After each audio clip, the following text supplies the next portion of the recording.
குழப்புதே, சவுகானும் இல்லை நட்டாவும் இல்லை, 2 பேரும் அமைச்சரானால் அப்போ பாஜக தேசிய தலைவர் அவரா? மத்திய அமைச்சராக பாஜக தேசிய தலைவர் ஜே.பி. நட்டா பதவியேற்றுள்ளார். இதனால் பாஜகவின் அடுத்த தேசிய தலைவர் யார் என்ற குழப்பம் ஏற்பட்டுள்ளது. லோக்சபா தேர்தலில் தனிப்பட்ட வகையில் பாஜக தனிப்பட்ட வகையில் வர முடியாமல் படுதோல்வி அடைந்துள்ளது. என்டிஏ கூட்டணி ஆட்சி அமைந்து இருந்தாலும் பாஜக தனிப்பட்ட வகையில் மெஜாரிட்டி இழந்துள்ளது. பாஜக தேசிய அளவில் 303 இடங்களில் வென்றது. பாஜக என்டிஏ கூட்டணி 353 இடங்களில் மட்டுமே வென்றது. எல்லா ரிசல்ட்டையும் நீங்களே பார்த்துருப்பீங்க, உங்களுக்கே தெரிஞ்சிருக்கும். இப்படிப்பட்ட சூழ்நிலையில் பார்த்தீங்கன்னா லோக்சபா தேர்தலில் சந்திரபாபு நாயுடு, நிதிஷ்குமார், ஷிண்டே, சிவசேனா ஆகியோரின் உதவிதான் மோடி ஆட்சி அமைக்க கட்டாயம் ஏற்பட்டுள்ளது. இந்த நிலையில் தான் பாஜகவின் தேசிய தலைவராக இருக்கும் ஜே.பி. நட்டா மாற்றப்பட உள்ளதாக தகவல்கள் வெளியாகியுள்ளது. நட்டாவின் மாற்றம் கிட்டத்தட்ட உறுதியாகியுள்ளது. இன்று அவர் அமைச்சராக தேர்வாகியுள்ளார். இத்தனை நாட்கள் வெறும் தேசிய தலைவராக மட்டுமே இருந்து அமைச்சராகியுள்ளார்.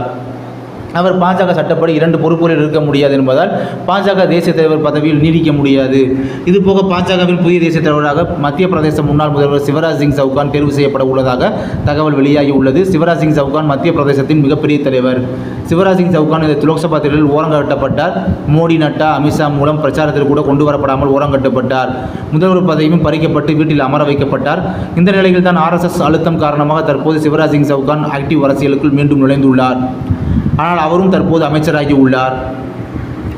அதன்படி 2019 ஆண்டு முதல் பாஜகவின் தேசிய தலைவராக பதவி வகித்து வரும் ஜே.பி. நட்டாவின் பதவிக்காலம் மாதத்துடன் நிறைவடைகிறது. பாஜக கட்சி விதிப்படி கட்சித் தலைவரின் பதவிக்காலம் 3 ஆண்டுகள் ஆகும்.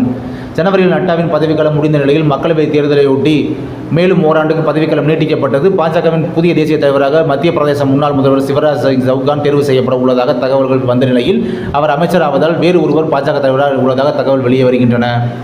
RSS சார்பாக ஹரியானா முன்னாள் முதல்வர் மனோகர் லால் கட்டார் பெயர் லிஸ்டில் இருந்தது. அவர் அமைச்சராகிவிட்டதால் பாஜக தேசிய தலைவர் செயலாளர் வினோத் தாவ்டே பெயர் தலைவருக்கான லிஸ்டில் பரிசீலனையில் இருப்பதாக தகவல் ஒன்று வெளியாகி உள்ளது.